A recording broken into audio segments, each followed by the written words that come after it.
रोज एक नई कहानी देखने के लिए चैनल को सब्सक्राइब करें और बेल आइकन दबाना ना भूलें। सुधा अपनी बेटी दिशा के साथ दिल्ली शहर में रहा करती थी। सुधा को खाना बनाना बहुत पसंद था और वो अपनी बेटी दिशा को भी खाना बनाना सिखाया करती थी।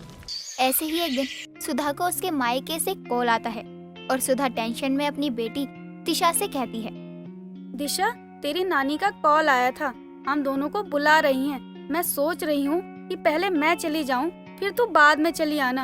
अभी तेरी परीक्षा चल रही है ना, इसीलिए तुझे नहीं ले जा सकती हूँ। कोई बात नहीं माँ, आप जाओ, मैं घर का और खुद का ख्याल रख लूंगी। वैसे भी आप मेरी वजह से यहाँ रुक जाओ, ये भी सही बात नहीं है ना। मैं मेरी परीक्षा खत्म होते ही गाँव आ जाऊंगी। ठीक है, तो तू मेरा सामान पैक कर दे, मैं कुछ और सामान लेकर आती हूँ। गांव में बहुत सारी चीजें नहीं मिलती हैं, इसीलिए यहीं से लेकर जाना पड़ता है। माँ, आप बिना सामान के जाओ, मैं जब आऊंगी ना तब लेते आऊंगी। आपको इतना सामान लेकर जाने की क्या जरूरत है? मैं तैयारी करती हूँ यहाँ की, तब तक आप कुछ बना कर खा लो जो रास्ते में काम आएगा। हाँ, वही सोच रही थी, लेकिन कुछ लेकर नहीं जाऊंगी। अगर रास्ते में कुछ नहीं मिल जाता तो क्या खा लूंगी? वैसे भी गाँव पहुँचकर ही स्वादिष्ट खाना खाने को मिलेगा। माँ, आपको गांव का खाना बहुत पसंद है, तो किसी को शहर से गांव लेकर क्यों नहीं आ जाती, ताकि आपको हर रोज गांव का खाना खाने को मिले। पगली, मैं भी गांव की ही बेटी हूँ, लेकिन मेरी शादी शहर में हो गई है, इसलिए अब शहर का खाना खाते खाते गांव का खाना बहुत याद आता है, बस और कुछ बात नहीं है। वैसे भी ऐसे बीच में अगर ब्रेक मिलता रहेगा तो अच्छा लगता है। चल अब मेरे कपड़े पैक कर दे, बातों में लगा देती है। दिशा अपनी माँ का सारा सामान पैक कर देती है और अपनी माँ को रेलवे स्टेशन छोड़कर घर वापस आ जाती है। अब सुधा अपना सफर तय करते हुए अपने गांव सहारनपुर पहुंचकर देखती है कि उसकी माँ उसके इंतजार में खड़ी है। अपनी माँ को ऐसे इंतजार करते देखकर सुधा अपनी माँ के गले लगकर रोते हुए कहती है, माँ, कैसे हो आप? बहुत दिन बाद मिल रही हूँ। बस करो माँ, आप कितना रोगी? रो रो कर अपनी तबीयत खराब कर लोगी क्या आप? तुझे लगभग 10 साल बाद देख रही हूँ। तुझे देखने के लिए मेरी आंखें तरस गई। अब जाकर तू मेरे सामने खड़ी है। चल अंदर चल, सभी लोग तेरा बेसब्री से इंतजार कर रहे हैं। अरे भैया भाभी, और ये छुटकी कितनी बड़ी हो गई है। अरे वाह, सच में कितने सालों बाद मिले हैं हम। आप सभी को देखकर बहुत अच्छा लग रहा है। लेकिन बुआ, काहे गांव आने में इतनी देर लगा दी? आपको गांव की याद नहीं आती का? हम सब ही आपको बहुत याद करते थे। अरे रे, कितना बोलती है। अरे रूपा, अभी तो आई है बुआ, कुछ देर आराम करने दो। सारे सवाल आज और अभी कर लेगी क्या? जाकर पानी ले अपनी बुआ के लिए। आजा सुधा, बैठ। वाह अम्मा, घर को काफी अच्छा बनाया है आपने। आप लोगों को देखकर लग ही नहीं रहा। देखो तो कितने अच्छे से घर को सजाया है। ये सब रूपा का काम है। दिन भर घर को सजाती रहती है, फिर सब देखकर हमसे पूछते रहते हैं ये ठीक है या नहीं। अरे कहाँ गई रूपा? पानी क्या कुएं से निकालने गई? जल्दी लेकर आ। उमा अपने भाई और भाभी और माँ से मिलकर बहुत खुश थी। ऐसे ही बात करते हुए कब समय बीत जाता है उन्हें पता नहीं लगता। कुछ घंटों बाद जब रूपा खाना बनाकर सभी को खाना देने लगती है तो खाना खाते हुए सुधा कहती है, अरे वाह, बहुत सालों बाद गांव का खाना खा रहे हैं। मुझे तो बहुत साल हो गए गांव का खाना खाए हुए। और रूपा, तूने कितना टेस्टी खाना बनाया है। तेरे हाथ में तो अन्नपूर्णा का वास है। बुआ, हम तो बहुत कुछ बना लेते हैं, कहाँ है ना कौन हमारी तारीफ नहीं करता है। आप ही हो जो आज हमारी इतनी तारीफ कर रही हो।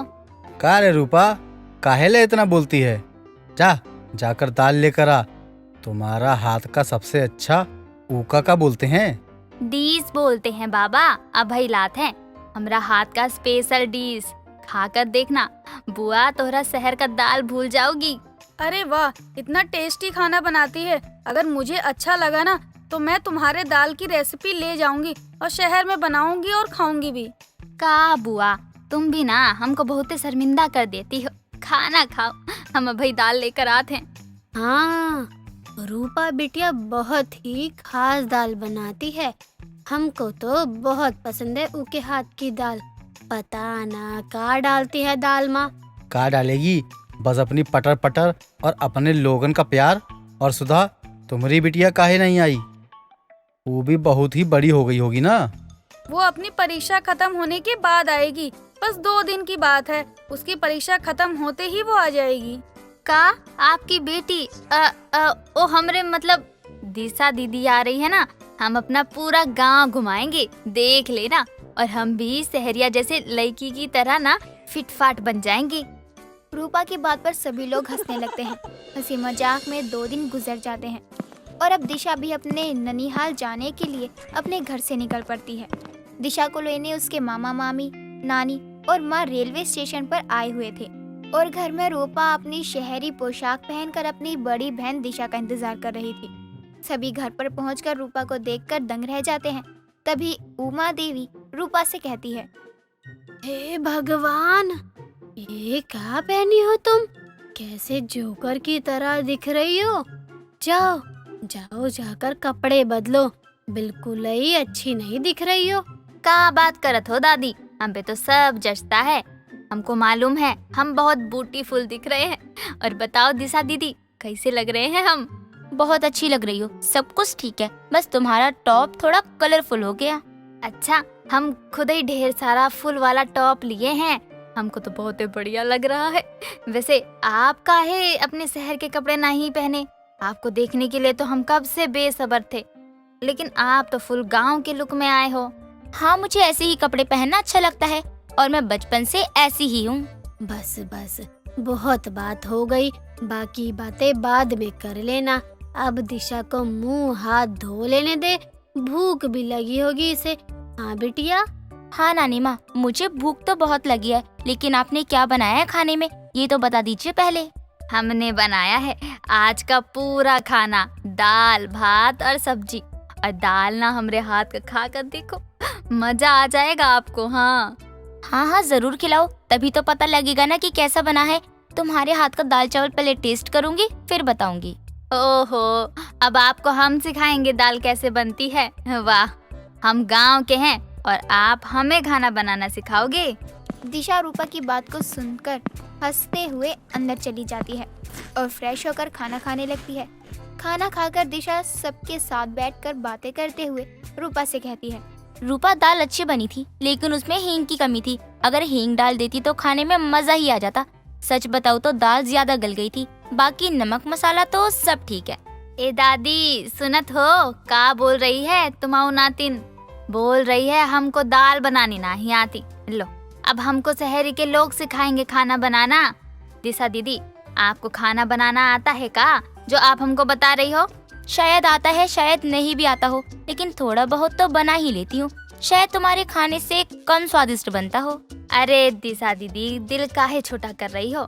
आज रात को अपने हाथ का खाना बनाकर सबको खिला दो। हमारे साथ घर वालों को भी पता चल जाएगा आप कैसा खाना बनाती हो।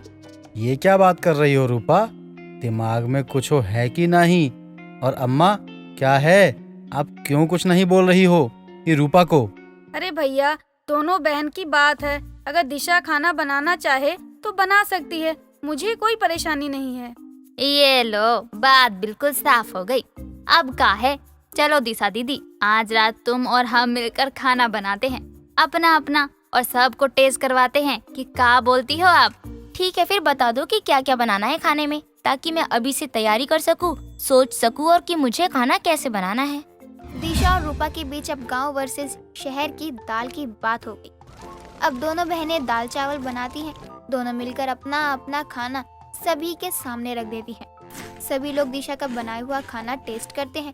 तभी संतोष बोलता है, वाह, मजा आ गया खाकर। क्या दाल बनी है दिशा बेटा, इतना स्वाद आज से पहले हमने तो कभी नहीं खाया। हमको भरोसा नहीं हो रहा है, लाओ हम भी चक्कर देखें कैसी बनाई है दाल। रूपा जब दिशा के बनाए दाल टेस्ट करती है तो वो भी शहर की दाल की फैन हो जाती है। गांव वर्सेस शहर की दाल में अब जीत शहर की दाल की होती है, जो दिशा ने बनाई हुई थी। दोस्तों, अगर आपको ये कहानी पसंद आई तो इसे लाइक करें, शेयर करें और कमेंट करके बताएं कि कहानी में आपको सबसे अच्छा क्या लगा।